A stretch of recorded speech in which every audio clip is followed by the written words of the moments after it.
ఈ కార్యక్రమం చాలా ఇంపార్టెంట్. మీరందరూ అనుకుంటే ఒక మంచి నాయకుడిని ఎన్నుకోవచ్చు.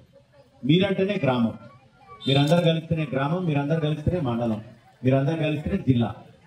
సో మీరు మహిళా సంఘాలు గట్టిగా అనుకుంటే అవుతుంది. ఏమనుకోవాలంటే ఓటును అమ్ముకోవద్దు, అదేంది ఒక ఆశ. అది సో ఎవరైనా సరే ఆశ పెట్టి మన ఓటును కొంటున్నారంటే మీరు ఆలోచన చేయాలి. తర్వాత 5 సంవత్సరాల పాలన ఎట్లుంటుందో మీరు ఆలోచన చేయాలి. డబ్బుకో దేనికో ఇచ్చారనుకోండి, మీరు ఏం అడగగలుగుతారు ఆయన్ని? మీ ఇంటి ముందు మోరీ తీయలేకపోయినా అడగలేదు, మొహం చెల్లదు.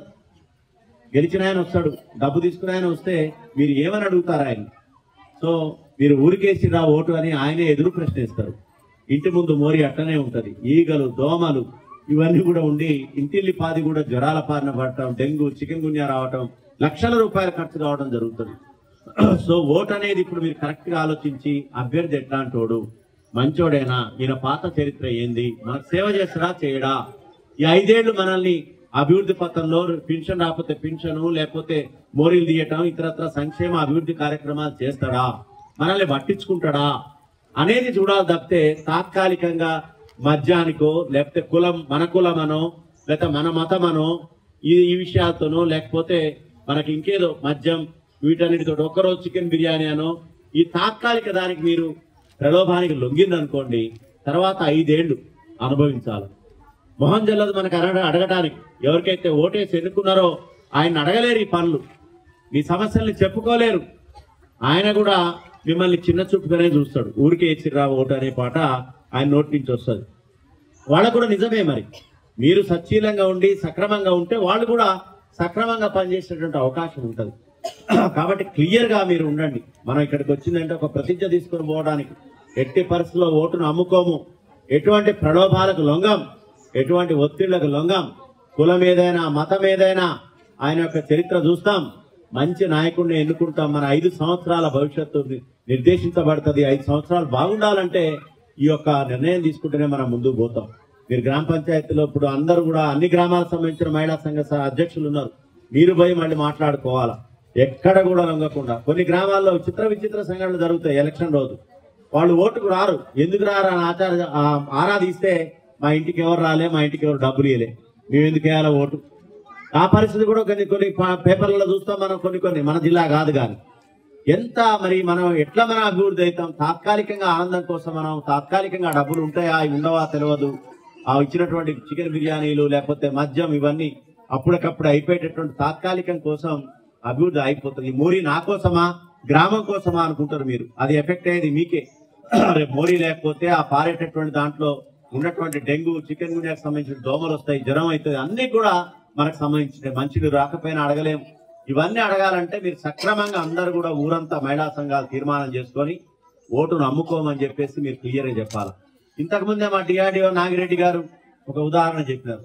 నా ఉదాహరణ ఏంటంటే మిర్యాలగూడలో ఒక సర్పంచ్ ఉన్నారు.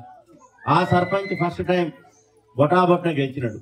అంటే తక్కువ మార్జిన్తో గెలిచిండు, రూపాయి ఖర్చు పెట్టలే, ఆయనకున్న మంచి పేరుతో గెలిచిండు. తర్వాత అద్భుతమైనటువంటి అభివృద్ధి చూపించినాడు. సంక్షేమ అభివృద్ధి కార్యక్రమాలు ఇల్లు తిరిగిండు. ప్రతిరోజు ఒక ఎలక్షన్ ఉన్నట్టే ఇల్లు తిరిగినారు. తిరిగి అభివృద్ధి సంక్షేమ కార్యక్రమాలు గౌరవ శాసనసభ్యుల్ని వాళ్ళని అడిగి అద్భుతంగా అభివృద్ధి చేసుకున్నాడు. బ్రహ్మాండంగా ఆ గ్రామాన్ని మొత్తం పాలించడమే కాకుండా అందరి హృదయాల్ని గెలుచుకున్నాడు. ప్రేమగా అక్క తమ్ముడు చెల్లె బావ అనుకుంటూ ఆ విధమైనటువంటి దాంట్లో దగ్గర కుటుంబ సభ్యుల్లాగా. ఇంకొక గొప్ప నిర్ణయం తీసుకున్నాడు ఆయన. సంవత్సరం నా పనితీరు బాగలేకపోతే నేను దిగిపోతా అని ఓపెన్ గా ప్లెబిసైడ్ ప్రజాభిప్రాయంలా పెట్టుకున్నాడు. ఓట్లు సంవత్సరం పెట్టుకున్నాడు. నేను బాగలేదా నా పనితీరు చెప్పండి, చెప్తే నేను దిగిపోతా అని. ఏ సంవత్సరం కూడా ఆయనకి వెనుదిరిగి లేదు. కాబట్టి అటువంటి చరిత్ర ఉన్నటువంటి సర్పంచ్లు కూడా ఉన్నారు. కాబట్టి అట్లాంటి వాళ్ళని ఎన్నుకుంటే మనకు ఉపయోగం. అభివృద్ధి గ్రామాల్లో దొరికేది ఎవరు మనకి? వార్డు మెంబర్లు, సర్పంచ్లే. వాళ్ళనే కదా ఏదైనా సమస్య అడిగేది. కాబట్టి వాళ్ళనే మనం డబ్బుకో మద్యానికో దేనికో మనం ప్రలోభాలకు లొంగి మనం లేక మన కులమనో మతమనో వేస్తే మాత్రం తర్వాత 5 సంవత్సరాలు డిఆర్డిఓ నాగిరెడ్డి గారు చెప్పినట్టుగా బాధపడాలి. ఆలోచన చేయండి, ఒక్కసారి చర్చించుకోండి మీ కుటుంబ సభ్యులతోటి, మీ మహిళా సంఘాలతో చర్చించుకోండి. అంటే ఏ క్యాండిడేట్ ఇది అవసరం చర్చ అనేది. కేవలం మద్యానికి కానీ ఓటుకు కానీ ఓటును అమ్ముకోము, అదేవిధంగా డబ్బుకు లొంగము, ఇట్లా తీర్మానం చేసుకోండి. ఎవరికి వాళ్ళు నచ్చినటువంటి వ్యక్తికి వేసుకోండి. మళ్ళీ మహిళా సంఘాల్లో ఫలానా వ్యక్తికి తీర్మానం చేసుకోవడం కూడా చెల్లదు. ఎవరికి వాళ్ళే ఆలోచన చేసుకోవాలి. అభ్యర్థుల్లో ఎవరు మంచోడు, ఎవరు మనకి మంచిగా పనిచేస్తాడు, పిలిస్తే పలుకుతాడు, లేకపోతే తెల్లారే గాయబవుతాడా, ఏంది పరిస్థితి అనుకొని ఆలోచన చేసుకొని మీరు మంచి నాయకుడిని ఎన్నుకుంటే అధికారులకు కానీ ప్రజాప్రతినిధులకు కానీ మీకు కానీ అందరికి కూడా బాగుంటది. గ్రామం అభివృద్ధి చెందితే గ్రామాలే పట్టుగమ్మలు. గ్రామాలు మంచిగా ఉంటే అంతా కూడా సమాజం బాగుంటది. ఇప్పుడు అందరూ కూడా గ్రామాల వైపే పెద్ద పెద్ద సంపన్న వర్గాలు కూడా గ్రామాల్లో ఇల్లు తీసుకుంటే బాగుందని ఆలోచన చేస్తున్నారు. కాబట్టి మన గ్రామాలు మంచిగా ఉండాలా, మంచి అభివృద్ధి సంక్షేమ కార్యక్రమాలు జరగాలంటే మీరు మంచి నాయకుడిని ఎన్నుకోవాలి. మంచి ప్రవర్తన ఉన్నటువంటి వ్యక్తిని, మంచి అభివృద్ధి ధ్యేయంగా పనిచేసేటువంటి వ్యక్తిని, మంచి సంక్షేమమే ధ్యేయంగా పనిచేసేటువంటి వ్యక్తిని, వర్గాలకి కులాలకి మతాలకి అతీతంగా పనిచేసేటువంటి వ్యక్తిని, ప్రేమగల వ్యక్తిని, ఇట్లాంటి వాడిని ఎన్నుకుంటేనే మన యొక్క గ్రామం బాగుపడుతుంది. వార్డు మెంబర్ కానీ లేకపోతే గ్రామ సర్పంచ్ కానీ ఆ విధంగా ఎన్నుకోవాలని మీరు ఊళ్ళల్లో మీరు చెప్పుకోవాలా. క్యాండిడేట్ పేరు చెప్పక్కర్లేదు, కానీ మనం మాత్రం మంచి వ్యక్తిని ఎటువంటి దానికి కూడా లొంగకుండా చేయాలని చెప్పేసి, ప్రలోభాలకు లొంగకుండా నిష్పక్షపాతంగా మంచిగా ఓటేయాలని చెప్పి మనం తీర్మానం చేసుకోవాలా. మరి ఈ మీటింగ్ అయిన తర్వాత మీరు నిర్ణయం తీసుకోవాలా. తీసుకొని మా నాగిరెడ్డి గారు చెప్పినట్టుగా మీ ఇండ్ల ముందు కూడా పలక ఎలాడదీయాలా. ఆ పలక మీద మేము ఓటును అమ్ముకోం, మా ఇంటికి రాకండి, ఓటును కొనాలనుకుంటాడు మా ఇంటికి రాకండి. ఏమైందండి వాళ్ళు ఇచ్చే డబ్బులు ఒక్క రోజా 2 రోజులా తెలియదు. తర్వాత మన భవిష్యత్తు ఏంది ఆలోచన చేయండి. ఇలా బొమ్మల రామారం సాయంత్రం మండల కేంద్రంలో ప్రతి ఇంటింటికి పలకలు ఎలాడదీయాల. ఫ్లెక్సీలు అంటే డబ్బులు అయితే గానీ ఓ పలక పెద్ద సమస్య కాదు. బలపంతో రాసుకోనైనా సరే, దేంతోనైనా సరే, చాక్పీస్తో అయినా సరే ఓటును అమ్ముకోం అని చెప్పేసి రాసుకోండి. అది మీకు మంచి ఒక ప్రైడ్, ఒక గర్వంగా, ఒక నిజాయితీగా మీ కుటుంబ సభ్యులందరూ కూడా గౌరవం దొరుకుతుంది. ఇప్పుడే చెప్పారు, పేపర్లోనే వచ్చింది అది ఆ కుటుంబ సభ్యులకు. కాబట్టి అందరం కూడా ఆ నిర్ణయం తీసుకొని, ఏమైనా అనుమానం లేకపోతే చప్పట్లు కొట్టండి, అనుమానం ఉంటే కొట్టకండి. సరే ఇదేది కథ అనుకోకండి. ఇది మంచిదండి. మీరు ఒక్క రోజు కోసం, వచ్చే డబ్బు కోసం, లేకపోతే ఇంట్లో వాళ్ళ కోసం ఆలోచన చేస్తే, మొత్తం సమాజం కోసం, మొత్తం ఫ్యూచర్ కోసం ఆలోచన చేస్తే సాయంత్రానికల్లా పలకలు ఎలాడతాయి నేను భావిస్తున్నా. గ్రామాల్లో కూడా మన మహిళా సంఘ సభ్యురాలు ఆ విధంగా చేయాలి. ఓటు నమ్ముకోం, కొనేవాళ్ళు మా ఇంటికి రాకండి అని చెప్పేసి ఏ విధమైన ప్రలోభాలకు మీకు నచ్చిన స్లోగన్, మీకు నచ్చినటువంటి స్లోగన్ చేయండి. మీరు ఎట్టి పరిస్థితుల్లో దానికి ప్రలోభాలకు లొంగకుండా ఉంటే మీకు ఆత్మస్థైర్యం ఉంటుంది. వచ్చిన వాడిని నిలదీసి అడగచ్చు, అభివృద్ధి చేయవా, ఎందుకు చేయవు, నాకు మోరీ ఎందుకు రాదు, తీసుకోడు ఎందుకు రాడు, చెత్తబండి ఎందుకు రాదు అని అడుగుతాం. లేకపోతే ఏదైనా ప్రలోభాలు అయితే మనకే డౌన్ అయిపోతాం. తెల్లారి నుంచి ఆయనకు కూడా నువ్వు ఉట్టిగేసినావు అనే పరిస్థితి, ఆ పరిస్థితి రావద్దంటే ఈ సమయమే ముఖ్యం. మనకి అందరం కూడా అనుకుని నిక్కచ్చిగా ఉంటే అందరు అభ్యర్థులకు అర్థమవుతుంది, అందరు అభ్యర్థులకు అది అర్థమవుతుంది. వాళ్ళు కూడా కరెక్ట్ గా మనల్ని పాలించే పరిస్థితి ఉంటుంది, కరెక్ట్ గా అడ్మినిస్ట్రేషన్ చేస్తారు. ఇది బొమ్మల రామారావు నుంచే స్టార్ట్ కావాలి. మీ మీద నమ్మకంతో ఈ మండలం ఎంచుకున్నా. మరి నా యొక్క మాటను మీరు గౌరవిస్తారంటే సాయంత్రానికి పలకలు ఎలాడతాయి. వాళ్ళు ఇచ్చేది ఏమి కూడా ఉండకుండా బొమ్మల రామారావు మహిళలు రాష్ట్రంలోనే మనకి మొత్తం మంచి పేరు వచ్చే విధంగా మన బొమ్మల రామారావు మండలం రాష్ట్ర ఎలక్షన్ కమిషన్ కూడా మన పేరు పోయే విధంగా ఈ మండలంలో ఈ ప్రజలు మహిళలు ఈ విధంగా చేసిండ్రు. చైతన్యం వచ్చింది.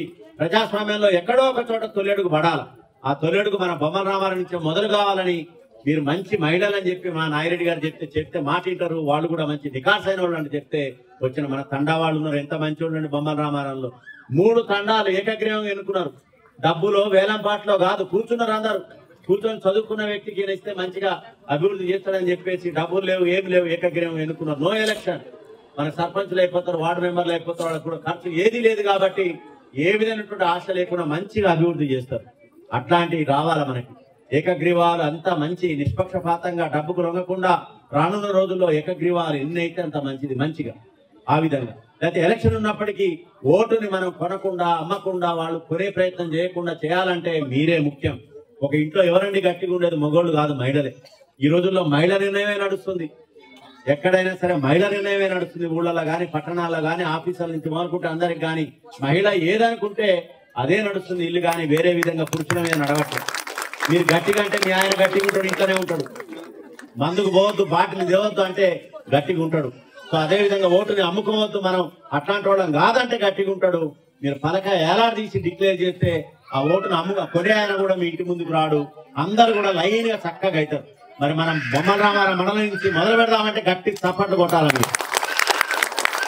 Thank you. ఈ ఒక్క దానికోసమే మీ మీద నమ్మకంతో మీకు రావడం జరిగింది. కాబట్టి ఈ సందర్భంగా మనం ఇప్పటికే లేట్ అయింది, ఒక చిన్న ప్రతిజ్ఞ తీసుకొని పోదాం. ఇది అందరూ కూడా నిలబడండి. మీ ఇష్ట దైవం మీద ప్రార్థన చేసుకుందాం మరి ఇది. కాబట్టి మనసా వాచ కర్మ చేద్దాం. మీ అందరూ కూడా మీ కుడి చేతిని ముందుకు చాపండి. అందరు కూడా మీ కుడి చేతిని ముందుకు చాపండి. అందరు కూడా కుడి చేతిని ముందుకు